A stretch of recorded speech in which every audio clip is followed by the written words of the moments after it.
नमस्कार। आज हम एमए प्रथम वर्ष शिक्षा शास्त्र के स्पेशल एजुकेशन विशिष्ट शिक्षा के अंतर्गत जानेंगे दृष्टि बाधित बालकों की विशेषताएं, characteristics of visual impaired children. दृष्टि का मनुष्य के लिए सबसे बड़ा उपयोग होता है। ज्ञानात्मक पक्ष का विकास दृष्टि के अनुभवों पर ही आधारित होता है। बाधिता से व्यक्ति तीन प्रकार से सीमित हो जाता है। दृष्टि बाधित निरीक्षण के विधि अनुभवों से वंचित रहता है। उसकी योग्यताएं भी सीमित रहती हैं क्योंकि वे चल फिर नहीं सकते हैं। वे अपने वातावरण को नियंत्रित नहीं कर सकते हैं। उनके संबंध भी सीमित रहते हैं। सामाजिक वातावरण का लाभ नहीं उठा पाते हैं। सामुदायिक अभिवृत्ति और व्यवहार परंपराओं, विश्वासों एवं संस्कृति पर निर्भर करते हैं। विकास और समाज कल्याण के प्रयासों से इस दिशा में प्रगति हुई है। दृष्टि बाधितों को समाज में कोई महत्व नहीं दिया जाता है। इसका स्वप्रत्यय व्यक्ति उपलब्धि भी सामान्य निम्न स्तर की होती है। दृष्टि बाधित बालकों की विशेषताओं को हम तीन वर्गों में विभाजित कर सकते हैं। सबसे पहले आता है भाषा का विकास, लैंग्वेज डेवलपमेंट। दृष्टि बाधिता में भाषा का दोष नहीं होता है क्योंकि यह सुन सकते हैं और बोल सकते हैं। बोलना और सुनना भाषा के मुख्य कौशल माने जाते हैं। ये भाषा सीखने के लिए अधिक उत्साहित रहते हैं। भाषा के माध्यम से अपनी बात माता पिता और साथियों से कह सकते हैं। इनमें संप्रेषण सक्षमता होती है। सामान्य बालकों से इनके भाषा सीखने का ढंग भिन्न होता है क्योंकि सामान्य बालक देखकर अनुकरण करके अधिक सीखते हैं। दृष्टि बाधित इस प्रकार के अनुभवों से वंचित रहते हैं। यह सब शाब्दिक अभिव्यक्ति ही कर पाते हैं। शाब्दिक अभिव्यक्ति में वास्तविकता नहीं होती क्योंकि ज्ञान इंद्रियों से अनुभव नहीं होता है। दृष्टि बाधित सुनकर ही शब्दों का चयन करता है। क्योंकि दृष्टि इंद्रिय क्रियाशील नहीं होती है, समस्त जानकारी और ज्ञान श्रवण इंद्रिय पर आधारित होता है। किसी वस्तु का सही प्रत्यक्षीकरण नहीं हो पाता है। तथ्यों को भाषा से प्रकट करता है। उसे रंगों का कोई बोध नहीं हो सकता।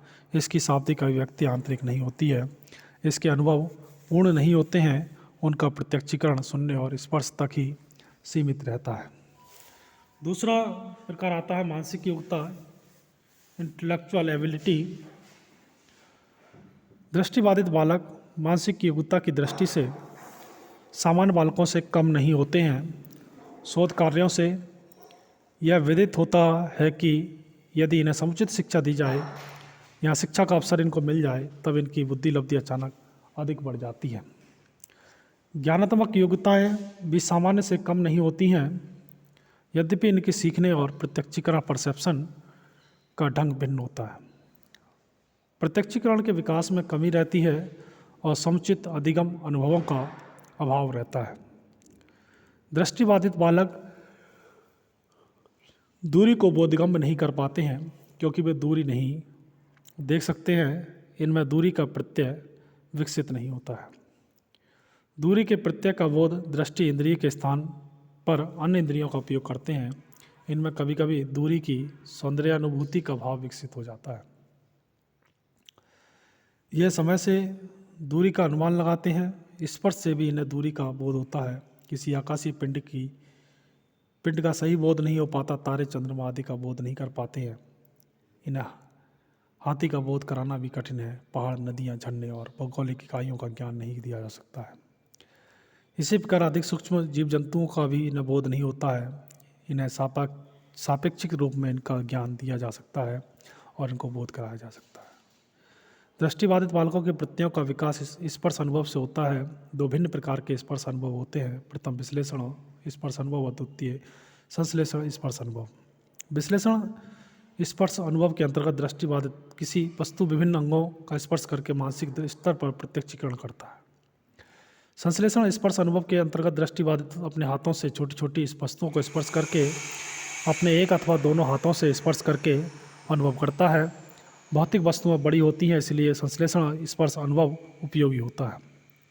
सामान्य दृष्टि वाला बालक वस्तु को संपूर्ण रूप से भी देखता है और उसको खंडों में देखता है। दृष्टिबाधितों को विश्व ज्ञान और बोध ज्ञान कराना कठिन होता है। दृष्टिबाधित बालकों में एकाग्रता का विकास अधिक होता है और देखने से एकाग्रता प्रभावित होती है। सुनने का कौशल उत्तम है, इससे ज्ञानात्मक विकास में स्थानापन्न कई प्रकार से होता है। सामाजिक और कार्य समायोजन, सोशल एंड वर्क एडजस्टमेंट। दृष्टिबाधितों की व्यक्तित्व की समस्याएं आंतरिक नहीं होती हैं यदि इन समस्याओं में असमायोजन की समस्या सामाजिक कारणों से होती है।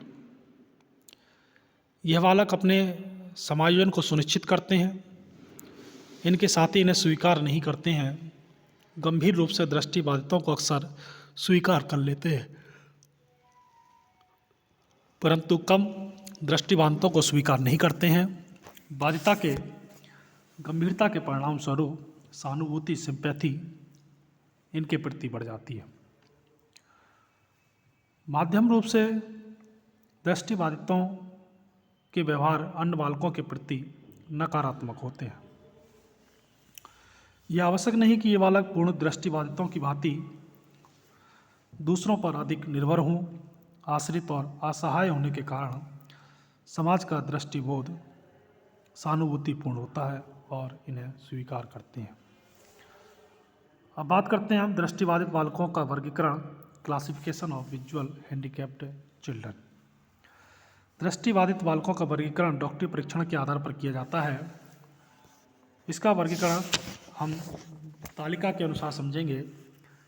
दृष्टिबाधित बालकों का वर्गीकरण विजुअल इम्पायर्ड कैटेगरी चिल्ड्रन, स्तर इसमें दिए हुए हैं। इस वर्ग 1, वर्ग 2, वर्ग 3 और वर्ग 4। जैसे उत्तम आँख है तो 6-9 या 6-18, 6-18 से 6-19 तक मानी जाती है। वहीं क्षतिपूर्ति अगर आँख है तो 6-24, 6-36 तक मानी जाती है। और 6-60 से 0 ये 20% और 40%। वहीं वर्ग 3 में 2 में 6-36 और 6-60 से लेकर उत्तम आँख मानी जाती है और यहाँ पर दृष्टि का 100 से 20 होता है। उसी प्रकार से क्षतिपूर्ति जो आँख है, क्षतिपूर्ण बिल्कुल पूर्ण रूप से बेकार आँख जो है 30 साल मानी जाती है, जो 75% बाध्यता का प्रतिशत माना जाता है। वहीं वर्ग 3 में 3-60 से 1-60 और 1 से 0 तक 100%। और वहीं 1 से 0 दृष्टि क्षेत्र 100 अर्थात 100% ये बाध्यता का प्रतिशत है। इसके अंतर्गत हम जान सकते हैं कि सबसे जो उत्तम आँख मानी जाती है वो मानी जाती है 6/6 की। हम दृष्टिबाधित बालकों को मुख्य रूप से हम 2 वर्गों में विभाजित किया गया है। आंशिक रूप से दृष्टिबाधित बालक और गंभीर रूप से दृष्टिबाधित बालक। तो सबसे पहले जानते हैं हम आंशिक रूप से दृष्टिबाधित बालक। आंशिक रूप से दृष्टिबाधित बालक उसे कहते हैं जो बड़े अक्षरों मुद्रित पाठ्यवस्तु को या उत्तल दर्पण की सहायता से पढ़ सकते हैं। इनकी दृष्टि क्षमता 20 से 60 उत्तम आँख में होती है। ये 20 फीट की दूरी तक देख सकते हैं और सामान्य बालक 20 फीट की दूरी तक देख सकता है। दृष्टि किसी बीमारी के कारण कम हो जाती है। आंशिक रूप से दृष्टिबाधित बालक वह हैं जो यद्यपि दृष्टि से गंभीरतापूर्वक असमर्थी हैं तथापि वह पढ़ सकते हैं। इस समूह के बालकों को 4 भागों में बांटा जाता है।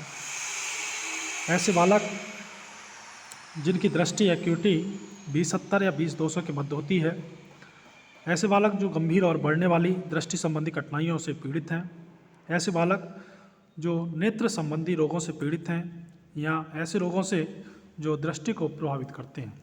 ऐसे बालक जो कि उपरोक्त बालकों में सम्मिलित नहीं हैं और जिनके पास औसत मस्तिष्क है और जो डॉक्टरों और शिक्षा शास्त्रियों के अनुसार कम देखने वाले बालकों को दिए गए साधनों और सामान द्वारा अधिक लाभान्वित होते हैं। आंशिक रूप से दृष्टिबाधित बालक जो हैं इसकी सबसे अच्छी विधि है कि सभी बालकों का अच्छा मेडिकल परीक्षण लिया जाए, साथ ही आँखों का परीक्षण भी लिया जाए ये परीक्षण स्कूल में प्रवेश से पहले होना चाहिए। प्रवेश के उपरांत भी लेना चाहिए। जहाँ उपयुक्त विधि नहीं अपनाई जा सकती वहाँ पर दृष्टिबाधित विजुअल स्क्रीनिंग परीक्षा भी ली जा सकती है। ये कार्य डॉक्टर, नर्स, अध्यापक कर सकते हैं। यह स्कूल स्वास्थ्य सेवा विभाग का कर्तव्य है कि परीक्षण की व्यवस्था कराए। इसे देखना चाहिए कि बच्चे की प्रतिक्रिया भी साथ साथ देखनी चाहिए। माता पिता को भी चाहिए कि वे अपने बच्चे का डॉक्टरी परीक्षण करा लें। यदि वह ऐसा नहीं करते हैं तो स्कूल स्वास्थ्य विभाग इस ओर दिशा निर्देश करे कि बच्चों का व्यापक स्वास्थ्य परीक्षण कराया जाए। दूसरा आता है गंभीर रूप से दृष्टिबाधित बालक। गंभीर रूप से दृष्टिबाधित बालक ब्रेल लिपि से पढ़ सकते हैं और श्रव्य यंत्रों का भी उपयोग किया जाता है। दृष्टिबाधित क्षमता जो है 2-20 होती है।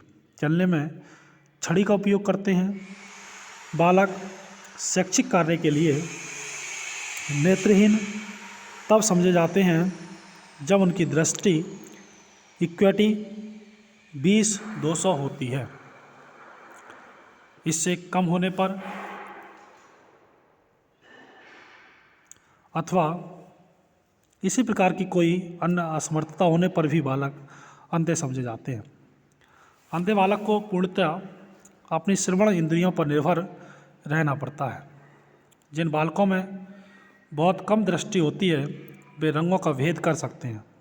एक बालक को तभी पूर्ण रूप से दृष्टिबाधित या अंधा माना जाएगा जबकि डॉक्टर ने उसकी ऐसी स्थिति बताई हो। डॉक्टर द्वारा बताए गए चश्मे को पहनने से इनकी दृष्टि में सुधार हो सकता है। समय समय पर आँखों की परीक्षण करा लेना भी जरूरी होता है। इससे जांच होता है, ज्ञात होता रहता है कि आँखों की दशा में सुधार आया कि नहीं। अध्यापक को अवश्य देखना चाहिए कि बालक ने चश्मा पहन रखा है अथवा नहीं, चश्मा ठीक दशा में है अथवा नहीं। यदि बालक की आँखें ऑपरेशन द्वारा ठीक हो सकती हैं तो ऐसा ही करना चाहिए। क्योंकि अंधा बालक हमेशा अपनी अन्य इंद्रियों पर निर्भर रहता है, उसकी अन्य इंद्रियों के स्वास्थ्य की परवाह करनी चाहिए। तो आज हमने अध्ययन किया दृष्टि बाधित बालकों की विशेषताएं और उनका वर्गीकरण। धन्यवाद।